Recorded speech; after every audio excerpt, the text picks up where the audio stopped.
My name is Rosa Kim, and I use she, her pronouns. My name is full name is Shiva Prithviraj, and yeah, I'm preferred as she. I am first generation Korean American. I am Chinese American, first generation born. I come from India. I work in a language school, Korean language school. Officially, I'm the executive assistant at a small startup company. I work as a program manager at a company which manufactures delivers variables. The reason I chose to work there is I had a dream. To educate next generation Korean American, their cultural identity, and to let them have a pride in their identity and help them.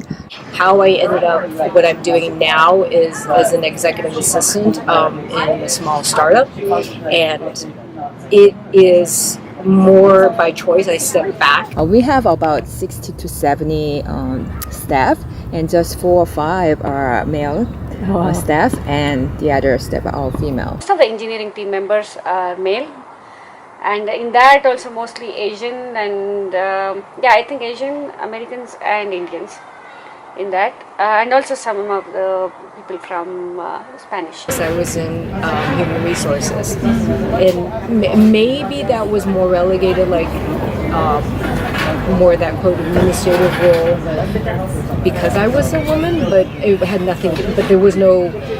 I don't think Asian American was a factor.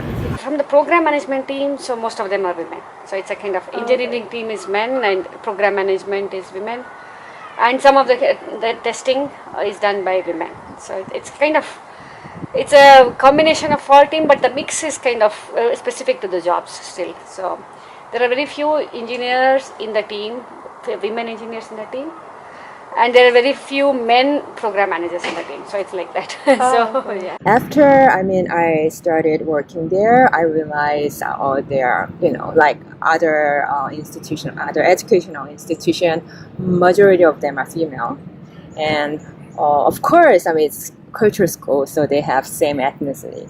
So it was actually very comfortable for me to work in that kind of community, but I didn't realize I'm gonna work with people who have same gender and same ethnicity. So I didn't expect that, but in the long run, I think I felt really comfortable with it. I've been in high tech, so it is predominantly male. It's a lot of men engineers and whatnot. So it was.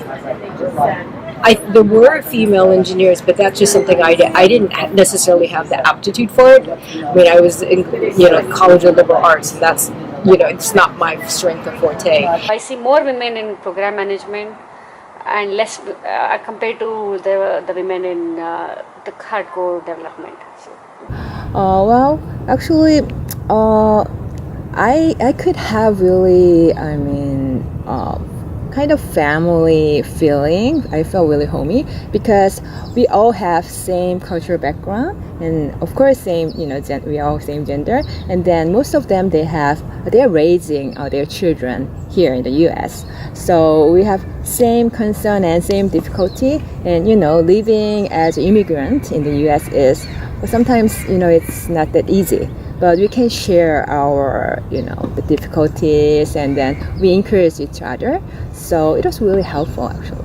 It's actually kind of unique. My first job out of college was at a Japanese import-export company. So I pretty much was one of the many Asians. It was predominantly Japanese, and then actually that's where it was a culture shock for me, where I thought I was Chinese American and I could totally relate, but there is a difference between working with people who are nationals of a particular country versus being this hybrid of American. So I actually was a bit of a minority because I was, quote, the American. We are really similar. So there are of course conflicts, and we're really sensitive to each other. And sometimes, there are some episodes. But in the long run, it was really, I can say, as a Asian American immigrant, it was really ideal place for us to work in the U.S. So I was valued for my knowledge and my capability, and I didn't feel because I am an Indian and people are not hearing to me or anything.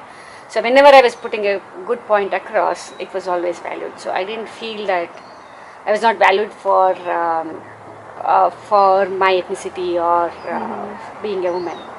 In those smaller environments, because of my varied background, I tend to be the one-stop shop.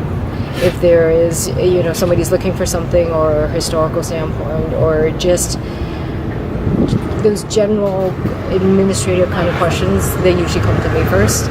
Yeah, we are taken in as very good in performing whatever role is given, but when it comes to the growth, where leading or any strategies, I feel that I am not considered as the go-to person to ask, oh, what is the strategy you want to do, or how do we grow this team? So I don't get an opportunity to talk about it. I think it's actually kind of funny because I think where it was more obvious the Asian American status was when I went to an Asian company. Because so the Japanese, I mentioned earlier, in the Japanese company, I thought I could fit in because I thought I would get that whole Asian thing. Totally don't get it. Because when they were Japanese nationals, you don't understand because you are too Americanized, you're too Westernized, and you don't get it. So I was more of the, what is it? What is that little cliche about, you want to be flush? Because you want to be flush, so you don't want to be the nail, on the wall. You don't want to be the one that sticks out. So it was actually in the Asian companies that I stood out more as the American versus being in your more quote, Caucasian heavy company. The managers are able to connect to the people of their own ethnicity when it comes to giving the growth to them, or to confide on some strategic matters, or versus a person like me who is kind of go-to person for getting things done. So the next company, Asian company I went to was a Taiwanese-based company, and one of the gals said to me, "Oh, you don't get it because you're ABC," and that was actually, it was more of a negative on me being Asian American was in an Asian company, because I don't know what your status is, but apparently we don't get it. Yeah.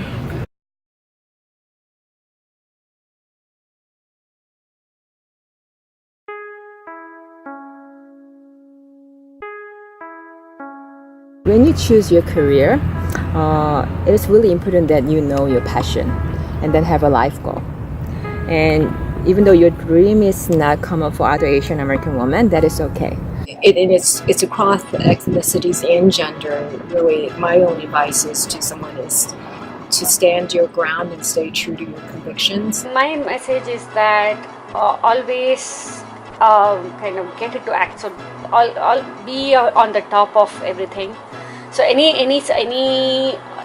education or any line you take up, so be an expert in that, and nobody can take away. I have seen that in America. So any expertise is valued, and go with that. Have a courage and have determination. I think to achieve the life goal, I think that is more important. To accept consequences of your actions and to be really accountable for yourself. And I also see there's a lot of opportunity for women here, and there is also a lot of support in the social system here. You would think we'd have more women representation in every facet of life, but we just don't. And just for women, the girls now, just to believe in themselves. And I think nowadays you guys are very fortunate with the STEM programs.